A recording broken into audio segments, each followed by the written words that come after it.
Hi നമസ്കാരം. Market പൾസിൻ്റെ മറ്റൊരു pre market റിപ്പോർട്ടിലേക്ക് എല്ലാവർക്കും സ്വാഗതം. അപ്പോൾ ആദ്യം പറയാനുള്ളത് മാർക്കറ്റിലൊരു പാനിക് സെല്ലിംഗ് 2 ദിവസമായിട്ട് നടന്നു എന്നുള്ളത് തന്നെയാണ്. അപ്പോൾ ആദ്യത്തെ പാനിക് സെല്ലിങ്ങിൻ്റെ റീസൺ എന്ന് പറയുന്നത് വെൻസിലെ അറ്റാക്കിന് ശേഷം ഉള്ള ഒരു സിറ്റുവേഷനാണ്. അപ്പോൾ അതിനിടയ്ക്ക് ഓൾറെഡി ഓയിൽ പ്രൈസസുമായിട്ടുള്ളൊരു പ്രശ്നം ഉണ്ടായിരുന്നു. അതിനിടയിൽ ട്രംപിൻ്റേതായ കോൺട്രവേഴ്സീസ് ക്രിയേറ്റ് ചെയ്യണം. കഴിഞ്ഞ ഒരു 2 ആഴ്ച ഒരു മാസത്തോളം ട്രംപ് വളരെ സൈലൻ്റ് ആയിരുന്നു.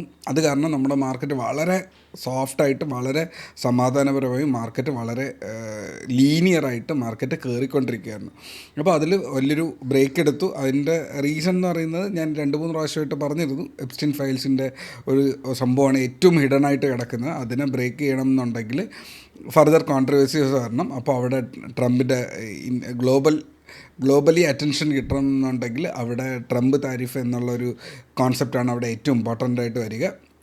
രണ്ടാമത്തത് ഈ പറഞ്ഞ വെനസ്വേലയുടെ ഒരു ഓയിൽ കണ്ണ് വെച്ചിട്ട് പോകുന്നുണ്ട്. സോ അത് അമേരിക്കയുടെ ഫിനാൻസിനെ കാര്യമായിട്ട് ബാധിക്കും. അതും കൂടെ ചേർത്തിട്ടാണ് പുള്ളിക്കാരൻ ആ ഒരു സിറ്റുവേഷനിലേക്ക് ക്രിയേറ്റ് ചെയ്തത്. അപ്പോൾ അത് കാരണം നമ്മുടെ മാർക്കറ്റ് വീഴുന്നിട്ടുണ്ടായിരുന്നു. അപ്പോൾ ഇതിനിടയിൽ നമ്മുടെ മാർക്കറ്റ് വളരെ സ്റ്റേബിളായിരുന്നു. നമ്മളെ സ്റ്റോക്സൊക്കെ വളരെ സ്റ്റേബിളായിരുന്നു. എന്നാൽ ഇന്നലെ ഒരു ഡേറ്റ വന്നിരുന്നു. റിലയൻസിൻ്റെ ജാംനഗറിലുള്ള ഒരു റിഫൈനറിയിലേക്ക് റഷ്യൻ ക്രൂഡ് ഓയിൽ വരുന്നുണ്ട് എന്നുള്ളത്. അത് എന്താണ് നമ്മൾ ഉദ്ദേശിച്ചിരുന്ന റഷ്യ ക്രൂഡ് ഓയിൽ ഇപ്പോൾ മേടിക്കുന്നില്ല എന്ന് പറഞ്ഞിട്ട് ഇപ്പോൾ മേടിക്കുന്നു എന്നുള്ളൊരു കോൺഫ്ലിക്റ്റ് അവിടെ വരുന്നുണ്ടായിരുന്നു. രണ്ടാമത് അതിൻ്റെ ഔട്ട്പുട്ട് എന്താണ് നമ്മുടെ റിലയൻസിൻ്റെ കീഴിലുള്ള ട്രെൻഡ് എന്നുള്ളൊരു സ്റ്റോക്ക് അത് വളരെ വലിയൊരു മുന്നേറ്റം നടത്തിക്കൊണ്ടിരിക്കുകയായിരുന്നു. അതിൽ ഒരു ചെറിയൊരു പ്രശ്നം വന്നിട്ടുണ്ട്. അപ്പോൾ പ്രോഫിറ്റിൽ തന്നെയാണ്, പക്ഷേ പ്രോഫിറ്റിൽ അത്യാവശ്യം നമ്മൾ എക്സ്പെക്റ്റ് ചെയ്ത റേഞ്ചിൽ അത് എത്തിയിട്ടില്ല. CLSA ഏജൻസീസ് റിലയൻസിൻ്റെ റേറ്റിംഗ് കട്ട് ഡൗൺ ചെയ്തു എന്നുള്ളതൊക്കെ കാരണം റിലയൻസ് വല്ലാണ്ട് വീഴുന്നു. HDFC ബാങ്ക് കൂടെ വീഴുന്നു. HDFC ബാങ്കിലും അങ്ങനെ ഒരു ചെറിയൊരു ഇഷ്യൂ ഉണ്ട്, ഒരു മെർജറിന് ശേഷമുള്ളൊരു ഇഷ്യൂ. അപ്പോൾ ഇതൊക്കെ കാരണം കൊണ്ട് ഇന്ത്യയുടെ ഹെവി വെയ്റ്റ് സ്റ്റോക്സ് ആയിട്ടുള്ള 1-2 സ്റ്റോക്കുകൾ വീഴുന്നു. ഇതിൻ്റെ കൂടെ ട്രെൻഡ് പോലുള്ള വളരെ സോളിഡ് ആയിട്ടുള്ള സ്റ്റോക്സ് വീഴുന്ന കണ്ടു. അപ്പോൾ ഇത് മൊത്തത്തിൽ മാർക്കറ്റിനെ ഒന്ന് പിടിച്ച് വലിച്ചു. ആൾക്കാരെല്ലാവരും ഇതുവരെ വന്നിരുന്ന ആ ഒരു ബുൾ റണ്ണിൻ്റെ പ്രോഫിറ്റ് ബുക്ക് ചെയ്ത് കുറേ പേര് പ്രോഫിറ്റ് ബുക്ക് ചെയ്ത് പോയി. എൻ്റെ കയ്യിൽ ഒരു 2%, 3% ഒക്കെ പ്രോഫിറ്റിൽ നിന്ന സ്റ്റോക്കുകളെ ഞാനങ്ങ് ഒഴിവാക്കി. ബിക്കോസ് അത് ബൈയിങ് പ്രൈസിലേക്ക് വരും. അപ്പോൾ ആ 2% 2% അസറ്റിൻ്റെ മേളിൽ റിട്ടേൺ കിട്ടട്ടെ എന്ന് വിചാരിച്ചിട്ട് ബുക്ക് ചെയ്തു. അപ്പോൾ ഇതുപോലെ പാനിക്കിൽ സെല്ല് ചെയ്ത്, അത് പാനിക് സെല്ലിംഗ് അല്ല, എന്നാലും ഒരു സേഫ്റ്റിക്ക് വേണ്ടി പൊസിഷൻസ് ഒഴിവാക്കുമ്പോൾ അവിടെ പല സ്റ്റോക്കുകളുടെയും പ്രൈസിൽ ഇടിവ് വരും. ആ ഇടിവാണ് മാർക്കറ്റിനെ കളക്റ്റീവ്ലി റിഫ്ലക്റ്റ് ചെയ്തത്. എന്നാൽ വലിയൊരു പാനിക് ഫോളല്ല അവിടെ സംഭവിച്ചത്. കളക്റ്റീവായിട്ടുള്ള സെൽ ഓഫ് ആണ് അവിടെ സംഭവിച്ചത്. പ്രോഫിറ്റ് ബുക്കിംഗ് ആണ് അവിടെ സംഭവിച്ചത്. അപ്പോൾ സ്റ്റിൽ നമ്മൾ 26,000 മേളിൽ നിൽക്കുന്നു എന്ന് പറയുകയാണെങ്കിൽ that is completely fine. Okay, അപ്പോൾ ഇനി നമുക്ക് നമ്മുടെ മാർക്കറ്റിലേക്ക് കയറിയാൽ ക്രൂഡ് ഓയിലിൻ്റെ നാച്ചുറൽ ഗ്യാസിലും ചാഞ്ചാട്ടങ്ങൾ ഉണ്ടാകുന്നുണ്ട്. നമുക്ക് ആ ചാഞ്ചാട്ടം വളരെ നല്ലൊരു ഓപ്പർച്യൂണിറ്റിയാണ്. കഴിഞ്ഞ 1-2 മാസമായിട്ട് നമ്മുടെ കമ്മ്യൂണിറ്റിക്കുള്ളിൽ ഏറ്റവും നല്ല ട്രേഡുകൾ ഷെയർ ചെയ്യുന്നത് നാച്ചുറൽ ഗ്യാസിലും ക്രൂഡ് ഓയിലിൽ തന്നെയാണ്. ഓക്കെ, അപ്പോൾ നമുക്ക് നമ്മുടെ ചാർട്ടിലേക്ക് വരാം. ഓക്കെ, ഒരു സെക്കൻഡ്.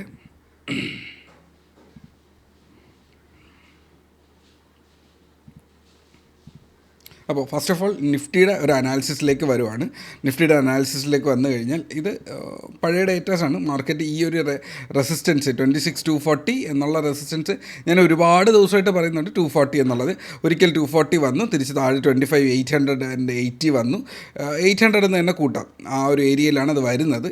തിരിച്ച് വീണ്ടും വന്നു 26,240. അതിനുശേഷം ആ ഒരു ബ്രേക്കൗട്ടിന് ശേഷം നല്ലൊരു മൊമെൻറ്റം നമുക്ക് കിട്ടിയതാണ്. ആ ഒരു മൊമെൻറ്റം പക്ഷേ ട്രംപ് കാരണം പോയിട്ടുണ്ട്. സോ വീണ്ടും ഇതിൻ്റെ തൊട്ടടുത്തുള്ള റെസിസ്റ്റൻസ് ആണ്. 26,240 റേഞ്ച് ഒരു റെസിസ്റ്റൻസ് ആയിട്ട് വർക്ക് ചെയ്യുന്നുണ്ട്. അപ്പോൾ 26,000 ഓക്കെ 26,000 26,240 ഇടയിൽ നിൽക്കുകയാണെങ്കിൽ മാർക്കറ്റിലെ ആ ഒരു ഏറ്റവും നിയറസ്റ്റ് ആയിട്ട് കിട്ടിയ ഒരു ഹൈ മൊമെൻറ്റം കട്ട് ഡൗൺ ആയി. എന്നാൽ ആ ബുള്ളിഷ് വ്യൂവിൽ മാറ്റം വന്നിട്ടില്ല എന്നുള്ളത് മാത്രമാണ്. സോ മാർക്കറ്റ് ഈ ഒരു ഏരിയ എന്ന് പറയുന്നത് വീണ്ടും തിരിച്ചു പോകാൻ സാധ്യതയുള്ള ഏരിയ തന്നെയാണ്. സോ ഞാൻ വെയിറ്റ് ചെയ്യുന്നത് ഈ ഒരു ലോ ബ്രേക്ക് ചെയ്യാണ്ട് 26,100 ബ്രേക്ക് ചെയ്യാണ്ട് നിന്ന് കഴിഞ്ഞാൽ മാർക്കറ്റ് വളരെ ചെറിയൊരു സ്ലോ മൊമെൻറ്റം എടുത്ത്, പ്രത്യേകിച്ച് വീഴാനോ കയറാനോ കാര്യങ്ങളില്ല. അപ്പോൾ പതുക്കെ സമയമെടുത്ത് മാർക്കറ്റ് കയറി വരാം. ബഡ്ജറ്റ് എവിടെ ഉണ്ടായിരുന്നു, അത് കാരണമാണ് ഈ ഒരു സ്പൈക്കും കൂടെ വന്നത്. ബഡ്ജറ്റിൽ നല്ല മൊമെൻറ്റം കിട്ടുമെന്ന് പ്രതീക്ഷിച്ചു, പക്ഷേ അതിന് മുന്നേ ട്രംപ് പണി തന്നു എന്നുള്ളതാണ്. അപ്പോൾ ഇനി വെയിറ്റ് ചെയ്യുക, ഈ ഒരു മൊമെൻറ്റം കിട്ടുമോ എന്നുള്ളത് വെയിറ്റ് ചെയ്യാം. ഇതൊരു സ്ലൈറ്റ് ട്രെൻഡാണ്. ഏറ്റവും ബെറ്റർ എന്ന് പറഞ്ഞാൽ ഇന്നത്തെ ട്രേഡിംഗ് അനാലിസിസ് കൂടെ പറഞ്ഞുതരാം. 26,100 താഴെ വന്നു കഴിഞ്ഞാൽ ഇവിടെ ഒരു ഷോർട്ടിംഗ് ഓപ്പർച്യൂണിറ്റി ഇവിടെ ഉണ്ട്. ചെറിയൊരു ട്രേഡ് ഇവിടെ കിടപ്പുണ്ട്. ഇല്ല, മേളിലേക്ക് വന്നു കഴിഞ്ഞാൽ 240 മേളിൽ ഈ 322 നമ്മൾ സ്ഥിരം എടുക്കുന്ന ട്രേഡാണ്. ഇതെവിടെ ഈ ഒരു ബ്രേക്ക് ഔട്ടിലൊക്കെ നമ്മൾ ഈ ട്രേഡ് എടുത്തിട്ടുണ്ടായിരുന്നു അല്ലേ. അതേപോലെ തിരിച്ചു വരുമ്പോൾ 242, 320, 340 റേഞ്ചിലേക്ക് ഒരു ടാർഗറ്റ് കീപ്പ് ചെയ്യുക എന്നുള്ളതാണ്. സോ നിഫ്റ്റിയുടെ ട്രേഡിംഗ് അനാലിസിസ് ഇന്നത്തേക്കും കഴിഞ്ഞ അടുത്ത 2 ദിവസത്തേക്കും ഉള്ള ലെവൽസ് എന്ന് പറയുന്നത് 25,960 to 26,000. ഇതിനിടയിൽ ഒരു 26,100 റേഞ്ചിൽ ഈ ഒരു ഗ്യാപ്പിനെ നമുക്ക് ട്രേഡ് ചെയ്യാം. ഇതിന് താഴേക്ക് വീഴുന്നു കഴിഞ്ഞാൽ ഈ ഒരു ഗ്യാപ്പിനെയും ട്രേഡ് ചെയ്യാം. അപ്പോൾ 2 ട്രേഡിംഗ് ഓപ്പർച്യൂണിറ്റി താഴേക്ക് പറഞ്ഞിട്ടുണ്ട്. മേളിലേക്ക് വന്നു കഴിഞ്ഞാൽ 240 ഈ 180 to 240 അവിടെ ഒരു ചെറിയൊരു ട്രേഡ് ഉണ്ട്. അത് കഴിഞ്ഞ് അതൊരു വീക്കർ ട്രേഡാണ്, വീക്കർ ട്രേഡാണ്, അതൊരു റിസ്കി ട്രേഡാണ്. അതിനുശേഷം ഈ ഒരു ട്രേഡ് വളരെ കോൺഫിഡൻ്റ് ഉള്ള ഒരു ട്രേഡാണ്. ഇൻ കേസ് ഇത് ബ്രേക്ക് ചെയ്തു പോയാൽ ഹൈ മൊമെൻറ്റത്തിലുള്ള ഒരു സൂപ്പർ ട്രേഡ് അവിടെ കിട്ടാനുള്ള സാധ്യതയുണ്ട്. സോ ഇതാണ് 2 ട്രേഡ് നിഫ്റ്റിയുടെ അനാലിസിസിൽ. സെൻസെക്സ് 85,000 എന്നുള്ളൊരു സപ്പോർട്ട് ടച്ച് ചെയ്തിട്ടുണ്ട്.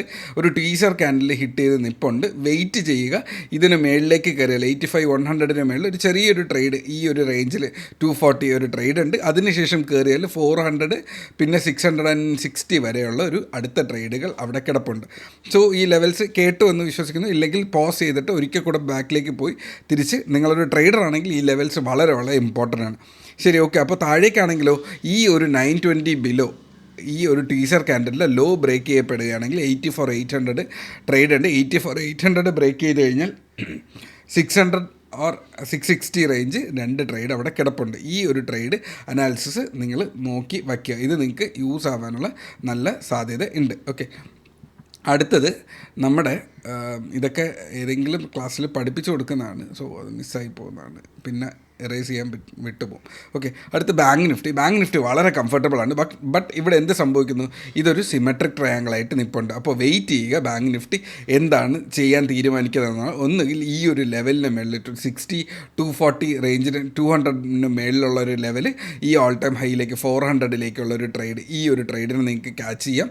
ഇല്ല, ഇതിൻ്റെ ലോ ബ്രേക്ക് ചെയ്യപ്പെടുകയാണെങ്കിൽ 60,000 ബ്രേക്ക് ചെയ്യുകയാണെങ്കിൽ ഈ ഒരു ലെവൽ 880 റേഞ്ച് 59,880 ഇല്ലെങ്കിൽ 800 റേഞ്ചസിലേക്കുള്ള ഈ ഒരു ട്രേഡ് നോക്കുക എന്നുള്ളതാണ്. ഈ പറഞ്ഞ 800 ബ്രേക്ക് ചെയ്ത് കഴിഞ്ഞാൽ പിന്നെ അടുത്ത് ഈ ഒരു ലെവലേ ഉള്ളൂ. അപ്പോൾ മേളിലേക്ക് കയറിയാലോ 60, 600 എന്നുള്ള റീസെൻറ്റ് ടാർഗറ്റ് ഞാൻ ഇടയ്ക്ക് പറഞ്ഞിരുന്നു അല്ലേ, ആ ഒരു 600ലേക്ക് പോകാം. അപ്പോൾ ഈ ഒരു ട്രേഡ് 400 വരെയുള്ള ഒരു ട്രേഡ്, അതിനുശേഷം 550, 600 റേഞ്ചിലേക്കുള്ള രണ്ടാമത്തെ ട്രേഡ്, താഴേക്കാണെങ്കിലും ഞാനത് പറഞ്ഞു കഴിഞ്ഞു. ഓക്കെ, ഇതാണ് അനാലിസിസ് എന്ന് പറയുന്നത്. ക്രൂഡ് ഓയിലിൻ്റെ അനാലിസിസൊക്കെ വളരെ സേഫർ ഒരു എന്താ പറയുക, അതിൻ്റെ ട്രെൻഡ് അങ്ങനെ തന്നെ അത് മെയിൻറ്റെയിൻ ചെയ്ത് പോകുന്നുണ്ട്. വീണ്ടും വീക്കർ ആകുന്നു എന്നുള്ളതല്ലാണ്ട് അത് ഒരിടത്തും സ്റ്റോപ്പ് ആകുന്നില്ല. സോ അടുത്ത ലെവല് ഞാൻ അവിടെ ഗ്രൂപ്പിനകത്ത് ഷെയർ ചെയ്തിരുന്നു 284 വരെ അതിന് പോകാനുള്ളൊരു ഇതുണ്ട്. ഇതിൻ്റെ പ്രീവിയസ് ഡേയിലെ ഒരു റെസിസ്റ്റൻസ് എന്ന് പറയുന്നത് 284 റേഞ്ചാണ്. പണ്ട് കാലത്ത് ഇതിൻ്റെ റെസിസ്റ്റൻസ് നാച്ചുറൽ ഗ്യാസ് 200 റേഞ്ചിലൊക്കെ പോയ ഒരു കാലമുണ്ട്. 400 നിന്ന് 200 പോയി, 200 നിന്ന്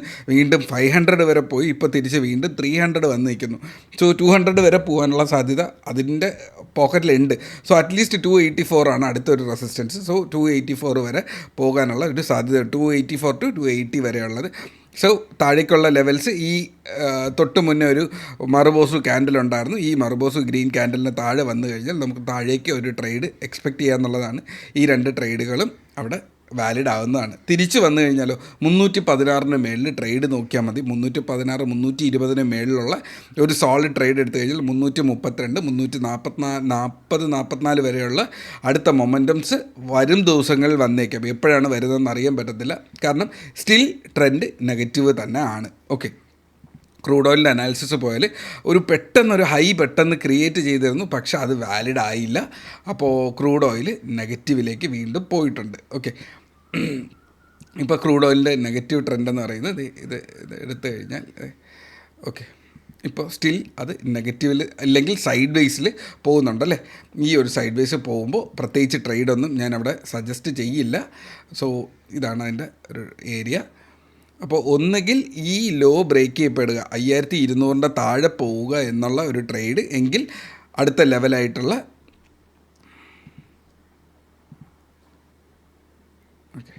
അടുത്ത ലെവലായിട്ടുള്ള ഈ ഒരു ഏരിയ നമുക്ക് കിട്ടാനുള്ള സാധ്യത 5164 റേഞ്ച്, ഇല്ലെങ്കിൽ താഴേക്ക് ഈ ഒരു ഏരിയ 5136 റേഞ്ച് കിട്ടാനുള്ള 36 കിട്ടാനുള്ള റേഞ്ചസ് അവിടെ ഉണ്ട്. ഇതാണ് 2 ലെവൽസ്. ക്രൂഡ് ഓയിലിൻ്റെ മേളിലേക്ക് വന്നു കഴിഞ്ഞാൽ ഇന്നലെ പറഞ്ഞതുപോലെ 64ൻ്റെ മേളിലൊരു ലെവലുണ്ട്, 84ൻ്റെ മേളിൽ ലെവലുണ്ട്, അല്ലെങ്കിൽ 5300ൻ്റെ മേളിൽ നോക്കിയാൽ മതി.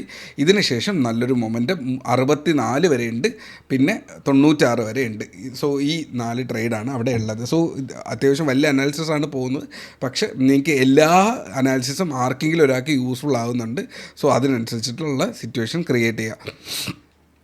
നല്ല ട്രേഡുകൾ ഇൻട്രാഡേ നോക്കിക്കഴിഞ്ഞാൽ SBI ഉണ്ട്, കൊഡാക് ബാങ്ക് ഉണ്ട്.